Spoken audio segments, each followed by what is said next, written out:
Hey guys, Billy Davidson here with Davidson Pressure Washing Painting coming out of Hammond, Louisiana. Thanks for joining us in this video today. Today in this YouTube video, we're going to talk about shingle roof cleaning. And I wanted to talk about a couple things that could perhaps get you an unwanted call back from an unhappy customer. We received this call from one of our yard signs. Our yard sign strategy has been working for us for over 20 years with awesome success. If that's something you're interested in looking at, there'll be a link in the description, also a pinned comment. So the last thing we want to do is have an unhappy customer or unwanted callback, especially after our yard sign has gotten us in a really nice neighborhood. That's the last thing we want to do is make these people unhappy, because we want them to tell all their friends and family and their neighbors in this beautiful neighborhood. And we can go do our 5 rounds. We can go hand out business cards and flowers while we're there. And I definitely recommend that. But don't do a bad job, because you won't get one call back from any of the neighbors. Sometimes we go clean a shingle roof and we think we've done a great job. Perhaps the customer sees something that they didn't like or they don't understand. And at that point, you can forget about getting any other jobs in these neighborhoods. So we're going to talk about a few obvious things that we need to do when cleaning a shingle roof. And also towards the end of the video, I'm going to show you something that's not so obvious. Now, some of the obvious things that you need to do when cleaning a shingle roof is property protection. As you see here, we have Big Chris on the ladder spraying the shingle roofs. Everything is going just as planned. We're spraying about a 5% sodium hypochlorite solution. But also I have Apex down here doing a pre-wetting. Now, Apex has been doing this pre-wetting for 15 minutes before Chris even sprayed the first drop of sodium hypochlorite. And guys, I can't stress how important it is. Now, I know it seems to be obvious that you need to be pre-wetting, but 10 to 15 minutes before you spray your first drop. That way, everything's diluted, the plants are not thirsty, and they're going to repel any soap solution that you happen to get on them. And if you are in drier climates, you might have to even pre-wet a little bit longer depending on the amount of water flow you're getting out of your customer's faucet. Guys, let me tell you, if a plant's thirsty and you get just a small amount of sodium hypochlorite on it, that plant will suck up that soap solution and harm it and perhaps even kill it. That's what we call burning plants. We don't want to do that. So spend a little extra time. Start your pre-wetting a little bit extra early.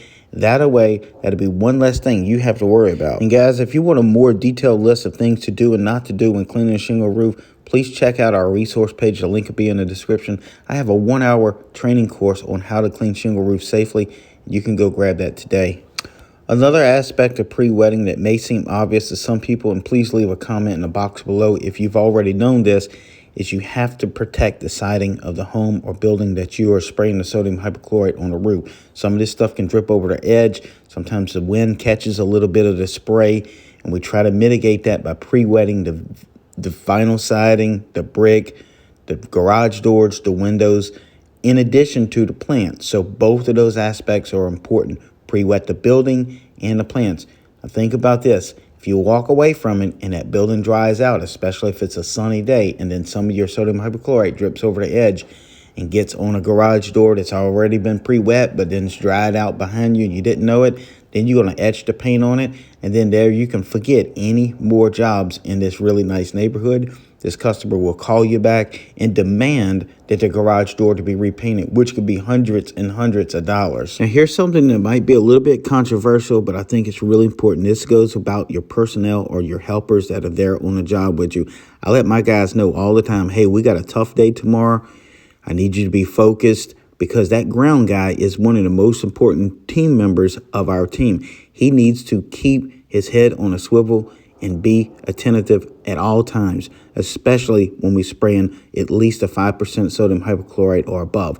Now, what we will always tell him, if you're going to pre-wet down the side of the house, double back about every 10 minutes and re-wet everything again. That re-wetting goes a little bit faster, spraying off the garage door, hitting the fascia soffit, the windows, just making sure nothing has done dripped over the edge. You always got to keep a sharp eye out. And then it gives you an opportunity to go back and look at those shingle roofs as we're moving along the side of the house. So it's always really important for your guys to have everything that they need there on the job, the correct training, the correct knowledge to do this. And I even do a little bit of a pre-meeting and a pre-walk around with both my guys, because this may be the first time they've been to this house. Of course, I've already been there. I've already looked at everything. I already have a game plan, but I can't expect them to know what I know if they've never been there before. So take that extra 5 or 10 minutes. You need to be walking around anyway, taking pictures of everything before. Have your guys with you. Do your quick walk around. Come up with that game plan. That way, everyone's on the same page and everything works much more smoothly as a team. Now, we're going to talk about some things that are not so obvious as far as roof cleaning goes. As you see, Big Chris was on a ladder spraying the shingle roofs. He is spraying everything that he can see from that angle. So the ground people need to be also looking up from the customer's viewpoint, looking at those shingles to see if everything is coming out perfectly clean. As I say, Big Chris has a bird's eye view of the roof. If he's spraying it from a ladder, the customer's not going to be on a ladder looking at the roof. They're going to be from the ground. They're going to be even stepping back from the house, maybe from the neighbor's driveway. They need to be looking at this roof from all different angles. And this brings up this point. These tiles that are on this roof, if you're spraying them from a ladder, or if you walk in the roofs, sometimes you have these edges that are exposed that never gets touched with sodium hypochlorite. So watch your angles. You know, you can have the top of the tiles looking great. The customer comes home, they step back 30, 40, 50 feet from the house. These edges are exposed and they can see that they still have green or black mold on them. Another thing you have to worry about is the shadow of the sun and the position of the sun during the day as you're spraying this.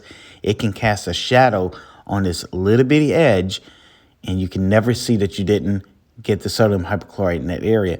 Now, in morning time, the sun comes up from a different direction, obviously. This could be shining back at them like a spotlight that you missed these spots. And you're going to get a call back, most likely. If they don't call you back, they're just going to chalk you up as a bad contractor and never refer you. And this is something that may not even be your fault. It's just a thing with shadows, optical illusions. So you have to be careful of these edges right here. I have had this happen to me. So this is why I know for sure. Always make sure you're hitting those edges very well, even 2 or 3 times. And sometimes we have to go back even the next day. If we're unsure, we let the customer know, hey, we're going to stop by tomorrow and take a peek at everything real quick. If there's something that we need to take care of, we're going to do it then. Sometimes I do that before I even accept a check from them. And guys, sometimes I know it's a very big inconvenience to go back and look at a roof a second time the following day. But whenever it's possible, it's always a good idea to be rechecking your own work. And yes, you've already been paid. You've already deposited a check. But if you're in the area next week, go by and take a quick peek at it, knock on the door, let them know that you're in the area. You wanted to maybe take some after pictures or something. They will greatly appreciate that. And also that lets you have the confidence to know that your job is coming out perfect every time. So guys, anyway, I wanted to just bring you a few of these tips on roof cleaning. If you need some more information, check out our resource page. The links will be in the description. Also a pinned comment. The website is billydavidsonvip.com. Go check out some of our training. It could be very helpful for you. Again, thanks for joining us in this video. Please subscribe if you haven't done that yet, and I hope to see you in the next video.